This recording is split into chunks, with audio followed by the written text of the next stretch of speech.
آج ہم ایک ایسی گفتگو کرنے جا رہے ہیں جو علم، کائنات اور روح کو ایک ساتھ جوڑتی ہے۔ ہمارے سامنے قرآن پاک کی وہ سورت ہے جسے عروس القرآن کہا جاتا ہے، یعنی قرآن کی دلہن۔ جی، سورۃ الرحمن۔ اور یہ نام ہی اپنے اندر کتنی خوبصورتی رکھتا ہے۔ بالکل۔ اور اس سورت کا ایک جملہ ہے فَبِأَيِّ آلَاءِ رَبِّكُمَا تُكَذِّبَانِ، یعنی پس تم اپنے رب کی کون کون سی نعمتوں کو جھٹلاؤ گے۔ یہ ہم سب نے بار بار سنا ہے، جی بار بار۔ لیکن آج کا ہمارا مقصد صرف اس کی خوبصورت تکرار سے آگے جانا ہے۔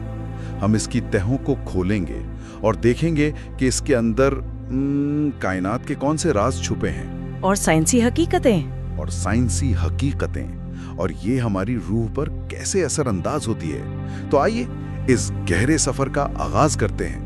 گفتگو کا آغاز سورت کی پہلی 4 آیات سے کرتے ہیں، جو خود میں ایک مکمل پیغام ہے۔ الرحمن علم القرآن خلق الانسان علمہ البیان، یعنی وہ رحمان جس نے قرآن سکھایا، انسان کو پیدا کیا اور اسے بیان کرنا سکھایا۔ پہلی نظر میں تو یہ ایک ترتیب لگتی ہے، لیکن جب میں نے اس پر غور کیا تو یہ تھوڑی عجیب لگی۔ عجیب کس لحاظ سے؟ مطلب عام طور پر تو پہلے تخلیق کا ذکر ہوتا ہے، پھر سکھانے کا۔ یہاں علم کا ذکر تخلیق سے بھی پہلے آ گیا ہے۔ آپ نے بالکل صحیح نقطہ پکڑا ہے۔ یہی اس صورت کی بنیاد ہے اور اس کا سب سے حیران کن پہلو ہے۔ یہ ترتیب کوئی اتفاق نہیں ہے۔ اللہ تعالیٰ اپنی صفت الرحمن کا ذکر کرنے کے فوراً بعد فرماتا ہے علم القرآن، قرآن سکھایا۔ جی، قرآن سکھایا، اور اس کے بعد خلق الانسان، انسان کو پیدا کیا۔ یہ ایک طرح کا اعلان ہے کہ انسان کی تخلیق کا مقصد ہی علم ہے، یعنی ہمیں بنایا ہی اس لیے گیا کہ ہم اس علم کو سمجھ سکیں۔ بالکل، تاکہ وہ اس علم کو سمجھ سکے اور پھر اسے بیان کر سکے۔ یہ آیات پوری سورت کے لیے ایک سٹیج سیٹ کرتی ہیں کہ آگے جو کچھ بھی بیان ہوگا وہ علم اور حکمت پر مبنی ہوگا۔ یعنی ہمارا وجود ہی علم کے گرد گھومتا ہے۔ یہ تو سوچ کا پورا زاویہ ہی بدل دیتا ہے۔ اور یہیں سے بات بہت دلچسپ ہو جاتی ہے، کیونکہ یہ سورت اللہ کی نعمتوں کا ذکر کرتے ہوئے دراصل کائنات کے بڑے بڑے اصولوں سے پردہ اٹھاتی ہے۔ جی، جیسے آیت نمبر 5 میں کہا گیا ہے الشمس والقمر بحسبان، یعنی سورج اور چاند ایک حساب کے پابند ہیں۔ جی، اور یہاں لفظ حسبان کلیدی حیثیت رکھتا ہے۔ یہ عربی کے لفظ حساب سے نکلا ہے۔ اس کا مطلب صرف چلنا یا گردش کرنا نہیں ہے۔ اچھا، اس کا مطلب ہے ایک انتہائی درست، ایک قابل پیمائش، ایک ریاضیاتی نظام۔ a precise calculatable mathematical system۔ تو یہ صرف یہ کہنا نہیں ہے کہ سورج اور چاند حرکت کرتے ہیں، بلکہ یہ کہ وہ ایک کلاک ورک کی طرح پریسائز ہیں، ایسے اصولوں پر جنہیں ہم کیلکولیٹ کر سکتے ہیں۔ یہ تو مطلب کہ ایک بالکل مختلف سطح ہے۔ بالکل، آج ہم اسے آربیٹل میکینکس کہتے ہیں۔ اور سوچیں، 1400 سال پہلے جب انسان زمین کو کائنات کا مرکز سمجھتا تھا اور ستاروں کی حرکت کو دیوتاؤں کی مرضی سے جوڑتا تھا، صحیح، اس وقت قرآن ایک لفظ حسبان میں یہ بتا رہا تھا کہ ان اجرام فلکی کی حرکت کے پیچھے ایک اٹل ریاضیاتی قانون ہے۔ واہ! یہ صرف مشاہدہ نہیں، بلکہ اس مشاہدے کے پیچھے موجود کائنات کے کوڈ کی طرف اشارہ ہے۔ جیسے چاند اور سورج گرہن کا وقت، موسموں کا بدلنا، یہ سب اسی حسبان کا نتیجہ ہے۔ جی بالکل۔ واہ! ایک لفظ میں پورا سیلیسٹیل میکینکس کا تصور۔ تو ہم نے کائناتی ترتیب دیکھ لی، لیکن پھر یہ صورت ہمیں زمین پر موجود عجائبات کی طرف لاتی ہے۔ آیات 19 سے 22 تک کا منظر تو ذہن کو گرفت میں لے لیتا ہے۔ مرج البحرین یلتقیان بینہما برزخ لا یبغیان، اس نے 2 سمندروں کو رواں کیا جو آپس میں ملتے ہیں، لیکن ان کے درمیان ایک آڑ ہے جس سے وہ عبور نہیں کرتے۔ آج سائنس اس عمل کو واٹر ماس باؤنڈریز کہتی ہے، یا ایسچورائن ڈائنامکس۔ جب مختلف خصوصیات والے پانی آپس میں ملتے ہیں، مطلب ایک ٹھنڈا دوسرا گرم، ایک زیادہ نمکین دوسرا کم، تو وہ فوراً ایک دوسرے میں گھل مل نہیں جاتے۔ جی، وہ فوری طور پر مکس نہیں ہوتے۔ اچھا، تو یہ کچھ ویسا ہی ہے جیسے ہم تیل اور پانی کو ملانے کی کوشش کریں، کچھ دیر کے لیے ان کے درمیان ایک واضح لکیر نظر آتی ہے۔ یہ ایک بہترین مثال ہے۔ اصول وہی ہے، بس یہ سمندری پیمانے پر ہو رہا ہے۔ پانی کی کثافت یعنی ڈینسٹی، درجہ حرارت اور نمکیات میں فرق کی وجہ سے ان کے درمیان ایک قدرتی غیر مرئی دیوار بن جاتی ہے۔ जिसे कुरान बरज़ख कह रहा है। बिल्कुल, और ये कोई जादुई दीवार नहीं, बल्कि फिजिक्स के कवानीन की वजह से बनने वाली एक हद है। जिब्राल्टर के मकाम पर बहरे रूम और बहरे ओकियानुस के पानियों में ये फर्क वाज़े तौर पर देखा जा सकता है। और ये 14 सदियां पहले बयान करना, जब इंसान के पास समंदर की गहराई में तहकीक के आलात भी नहीं थे, नाकाबिल यकीन है। वाकई नाकाबिल यकीन है। तो हमने कायनात और समुद्रों में एक नाकाबिल यकीन तरतीब और तवाज़ुन देखा, लेकिन फिर सूरतुर रहमान इसी हैरत को सीधा हमारी तरफ मोड़ देती है, हमारे अपने वजूद की तरफ। जी, ये बाहर के मैक्रोकॉज़म को हमारे अंदर के माइक्रोकॉज़म से जोड़ती है। जब हमारी अपनी तख्लीक का जिक्र आता है, आयत 14 में फरमाया, खलक़ल इंसाना मिन सलसालिन कल फ़ख़्ख़ार, यानी इंसान को ठीकरे की तरह बजने वाली मिट्टी से पैदा किया। जी, और जदीद केमिस्ट्री और बायोलॉजी इस आयत की गहराई की तस्दीक करती है। इंसानी जिस्म जिन बुनियादी अनासिर से मिलकर बना है, जैसे oxygen, carbon, hydrogen, nitrogen, calcium, phosphorus, ये तमाम अनासिर ज़मीन की मिट्टी में वाफर मिकदार में पाए जाते हैं। ये आयत हमारी कीमियाई असलियत की तरफ एक खूबसूरत इशारा है। लेकिन यहाँ जो अल्फाज इस्तेमाल हुए हैं वो बहुत ख़ास हैं। सिर्फ मिट्टी नहीं कहा गया, बल्कि सलसाल कल फ़ख़्ख़ार, यानी बजने वाली मिट्टी जो ठीकरी की तरह हो। इस खास तफसील के पीछे क्या वजह हो सकती है? ये एक बहुत गहरा सवाल है। सलसाल ऐसी मिट्टी को कहते हैं जो खुश्क हो, जिसमें से पानी का उनसर निकल चुका हो, और फ़ख़्ख़ार वो मिट्टी है जिसे आग में तपाकर पका दिया गया हो, जैसे बर्तन बनाते हैं। अच्छा, तो ये सिर्फ खाम माल का जिक्र नहीं, बल्कि एक अमल का, एक ट्रांसफॉर्मेशन का जिक्र है।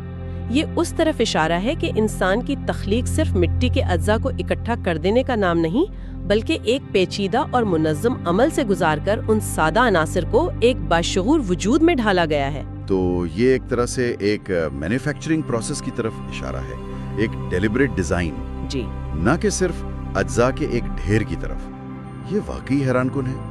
और फिर ये सूरत हमें वापस कायनात की वसअतों की तरफ ले जाती है, लेकिन इस बार एक बहुत ही ड्रामेटिक मंजर के साथ। जी, आयत 37 में। आयत 37 में क़यामत का नक्शा खींचा गया है।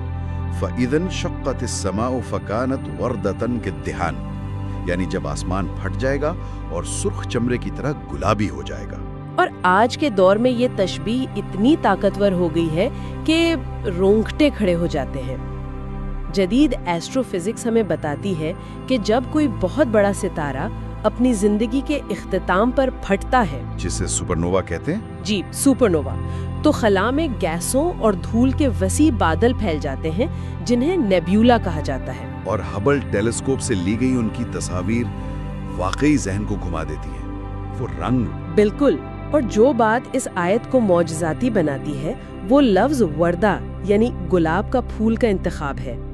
इन नेब्यूला का रंग सिर्फ सुर्ख नहीं होता, बल्कि उनकी साख्त बहुत पेचीदा और तह दर तह होती है, बिल्कुल किसी फूल की पत्तियों की तरह। अच्छा, मिसाल के तौर पर कैट्स आई नेब्यूला या रोजेट नेब्यूला की तस्वीर देखें। ये तशबीह सिर्फ रंग के बारे में नहीं, बल्कि शक्ल और साख्त के बारे में भी है। तो ये सिर्फ एक शायराना तस्वीर नहीं, बल्कि साख्त के एतबार से भी एक दुरुस्त तशबीहा है।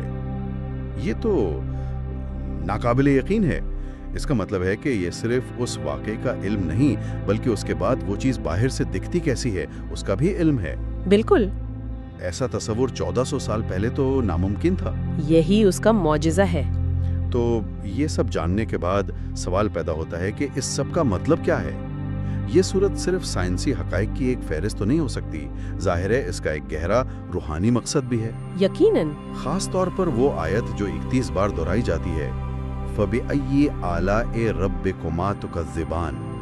ये सिर्फ एक सवाल नहीं है ना, ये एक तरह से आपको झंझोड़ती है कि इन तमाम निशानियों को देखने के बाद तुम कौन सी नेमत का इनकार करोगे। नफ्सियाती तौर पर ये एक बहुत ही ताकतवर अमल है। इसे हम ग्रैटिट्यूड थेरेपी या शुक्रगुजारी की थेरेपी कह सकते हैं। जब इंसान को बार बार याद दिलाया जाता है कि वो कितनी नेमतों में घिरा हुआ है, सूरज की रोशनी, समंदरों का तवाज़ुन, फल और अनाज, और खुद अपनी बोलने की सलाहियत, जी, तो इसका नुक्ता नज़र मनफी से मुस्बत की तरफ मुंतकिल होता है।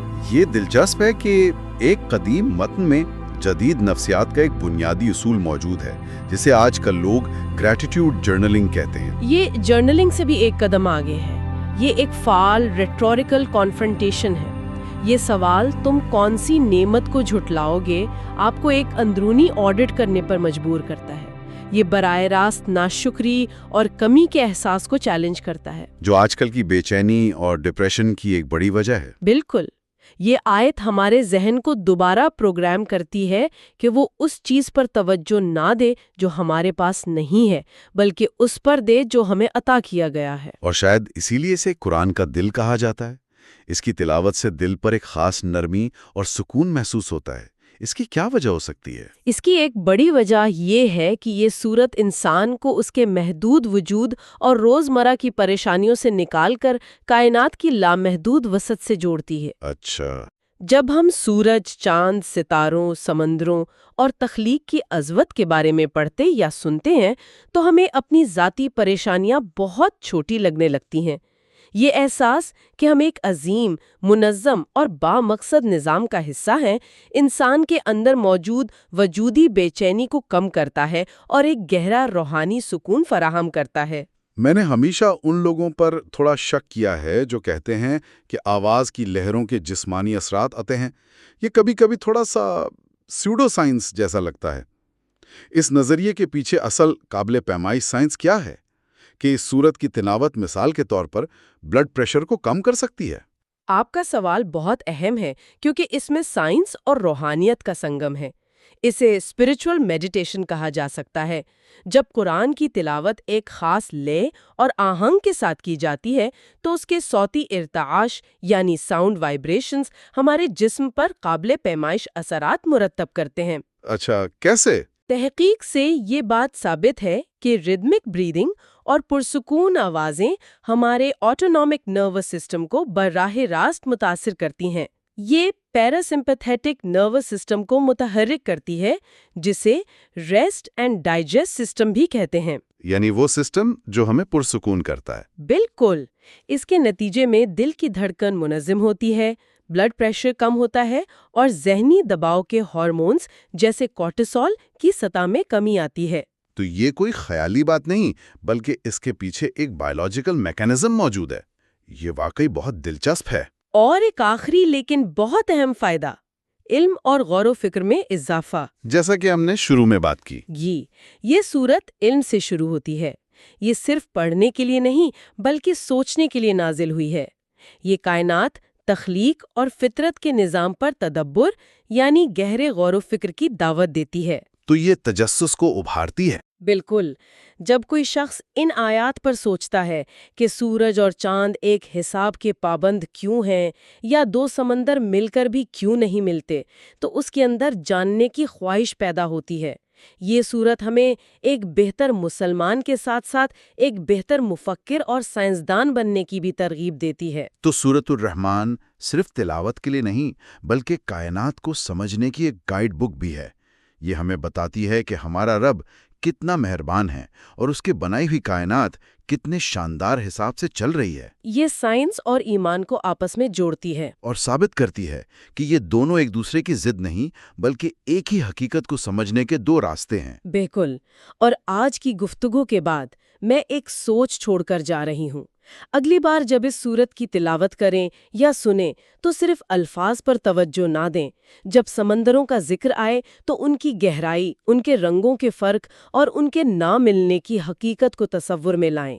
जब सितारों और चांद का जिक्र हो तो रात के आसमान को देखें और उनके मुनज़्ज़म रास्तों के बारे में सोचें। यानी इस कदीम कलाम को अपनी आंखों से नजर आने वाली कायनात से जोड़कर देखें। जी, ये अमल ईमान और सोच दोनों को एक नई वुसअत देगा।